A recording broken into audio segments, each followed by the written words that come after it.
دي سورتونو تا مونږ تاسو څومره محتاج یو. علامه ابن قیم رحمه الله یو لوی محدث دی، مفسر دی، مؤرخ دی، یو لوی فلسفي دی. هغه وایي یو انسان، ژوندی انسان، د خپل ژوند او د خپل زندګۍ په حفاظت کې هوا ته، اوبو ته، خوراک ته چې څومره محتاج دی، نو مسلمان د خپل ایمان او د خپل دین او د خپل عقیده په حفاظت کې دې دواړو صورتونو ته د دغه څیزونو یو په لاګه زیات محتاج دی. همدغه وجه ده د الله پیغمبر ته به صحابه کرام راتلل، یا رسول په سر مې درد دی، دم به پې واچولو، په غاښ مې درد دی، دم به پې واچولو، په خیټه کې مې درد دی، دم به واچولو، کله یو دم، کله بل دم، کله بل دم. حدیث کې راځي چې د کوم وخت نه الله پاک دا دوه صورتونه نبی علیه الصلاة والسلام ته ورکړي دي، د هغه ورځې نه بعد د الله پیغمبر نو ټول دمونه پرېښي دي. هر مرض والا مریض به چې راتللو د الله پیغمبر به دا دوه صورتونه لوستل، شوف کول به الله به بخښي. نبی علیه الصلاة والسلام په زندګۍ کې د مرګ د آخري لمحاتو پورې د دې دوه صورتونو، د دې دریو صورتونو وظیفه نه ده پرېښې. د بخاري شریف حدیث دی چې د الله پیغمبر به سملاسو درشوي دا درې صورتونه، قل هو الله احد، قل اعوذ برب الفلق، قل اعوذ برب الناس، دا به تلاوت کړل، په دواړو لاسونو مبارکو کې به ورشوف کړل. حدیث کې راځي د کم ځای پورې به چې د الله د پیغمبر د لاسونه رسېدل، په ټول بدن مبارک باندې به لاسونه راښ کړ. د هر مازن بعد به د الله پیغمبر د دوه صورتونو لوستل. 14 ورځې د الله پیغمبر بیمارو، په دې بیماری کې د الله پیغمبر د دوه صورتونو پرېښي نه دي. عائشه وایي صدیقه رضی الله تعالی عنها چې کله بیماری سخته شوه، ژبه مبارکه درنه شوه، لاسونه کمزوري شو، نو عائشه فرمایي ما به دا درې واړه صورتونه تلاوت کړل، د الله د پیغمبر په لاس کې به مې ورشوف کړل، او بیا به مې د هغوی لاس په خپل لاس کې ونیولو،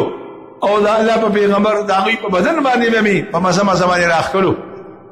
نو نبی علیه الصلاة والسلام سره د دې لوی مقام او د مرتبې نه خپل ځان د دې دواړو صورتونو دومره محتاجه ګڼي، نو موږ تاسو څومره محتاج یو چې له نن نه بعد د هر مازه نه بعد هم دا رانه پاتې نه شي، د اوده کېدو نه بعد م رانه، اوده کېدو په وخت کې م رانه پاتې نه شي. کور په وخت باندې د دې صورت ختم کوو، وظیفه کوو، او په کور کې چوف کوو، الله به ټول بیماري او مرضونه به الله ختموي. دا دوه صورتونه الله څنګه رالیږلي دي، په کومه واقعه کې رالیږلي دي؟ مدینه منوره کې 15 قسمه خلق اوسېدل، مشرکان، یهودیان، عیسایان، منافقان، او 15 مسلمانان صحابه د الله پیغمبر. دا څلور ولا طبقه غیر مسلمي د مسلمانانو مخالفي د هغې دشمنې وي. کال 12 میاشتې او 24 غنټې به هغې په دې سوچ او فکر او په دې منصوبو کې به چې د الله پیغمبر ته به څنګه تکلیف ورسوي، اوس یې پرې نه رسېده. نو بیا یو یهودي و لبیدي نوم و، د پلار نوم یې عاصم و، د قبیلې نوم یې بنو زریق و. خپله م کوډګر و، جادوګر و، ښځه یې م کوډګره جادوګره وه، لوڼه یې م کوډګرې جادوګرې وي، ټولو په شریکه د الله په پیغمبر باندې جادو وکړه.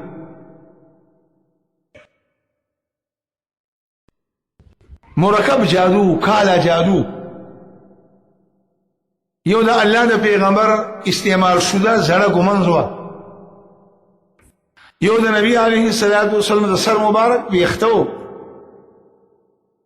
دریم د جامو د ګنډلو ستنې وي، او څلورم د زړې څرمنې یو نرۍ تسمه وه، او پنځم د کجورې په بوټي کې چې کله هډ په شکال کې میوه کېږي نو هغې نه وړاندې یو وږي اوشي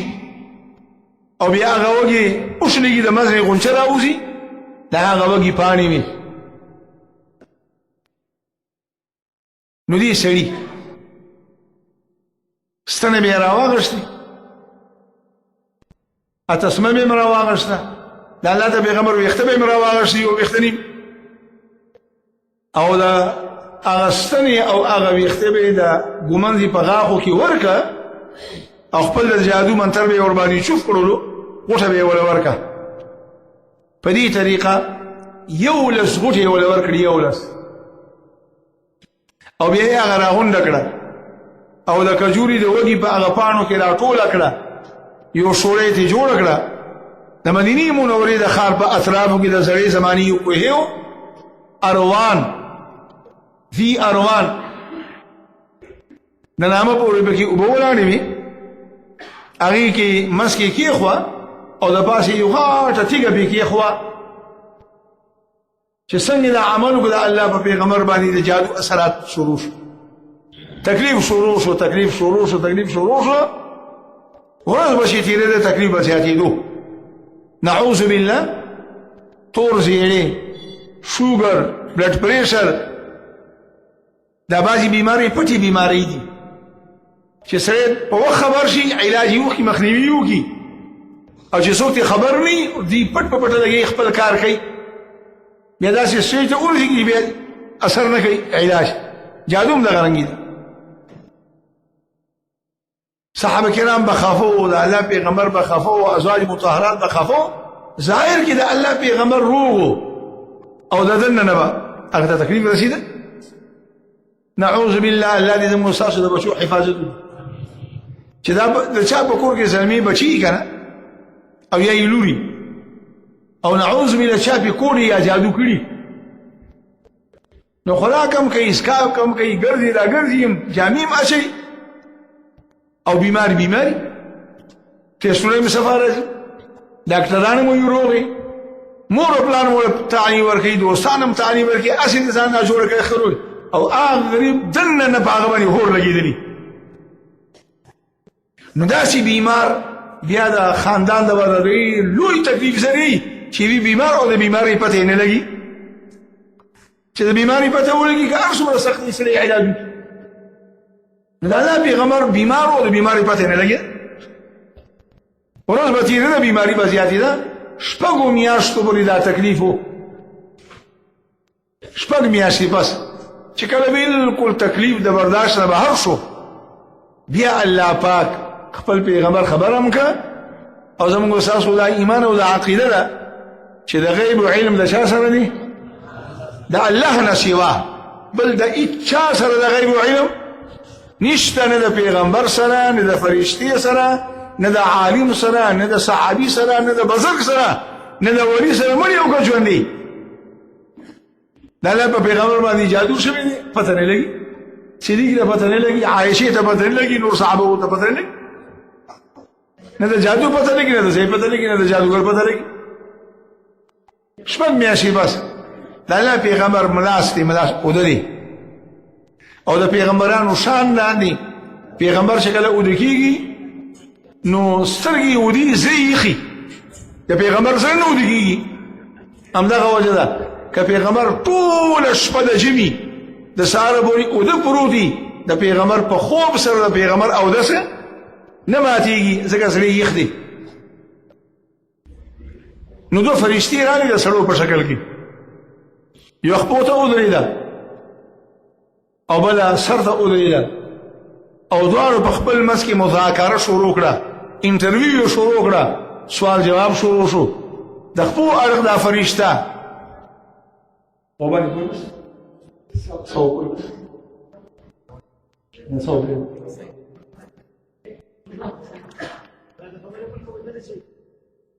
بس هغه مخکې مولوي صاحب خبره تاسو غلي شي نو زه په باندې پورې خبر را غونډوم او کني بیا به لس پورې بیا ورزه شروع یم خبره پوه شو که بس غلي کېنې خبره زه را غونډوم خانه سمې درته وي نو مکالمه شروع شوه د خپو اړخ دا فرشته تپوس کوي چې دا صاحب چې او د پروت دی په د څه شوي دي څه تکلیف دی ورته بله فرشته جواب ورکړي مطبوب په دغه جادو شوی دی بیا دا بله فرشته تپوس کوي فیما طب د جادو ور باندې په څه کې شوی دی فی مشت و مشاط و جف طلعه بیا د بوز دا تپوس کوي دا جادو بچا کړی دی من طبه لبید ابن العاصم من یهود بنی زریق جادوګر نوم یې مخوده د پلار نوم یې مولا خوده او مذهب یې مولا چې یهودي دي او بیا دې تپوس کوي فیما فین طب دا جادو ور باندې په کوم ځای کې شوی دی نو بله فرشته جواب ورکوي فی بئر ذی اروان تحت راعوفه دا اروان په زوړ کوی کې دا غټي تیږې د لاندې دا ټول خبرې د الله پیغمبر په زړه پوهېدلو فرشتې لاړې د الله پیغمبر را پاسېده حشاش بشاش تر تازه د ټول نه اول خپل محبوبه بیبي عائشه صدیقه خبره کړه یا عائشه الله پاک ما ته زما بیماری مخدله علاج مراته وخدل درې صحابه کرام یې اولېګل کوی ته ورکوشول تیګه اخوا کړه روایتو کې راځي دومره خطرناک جادو چې د دې جادو د ظاهري اثراتو د وجنه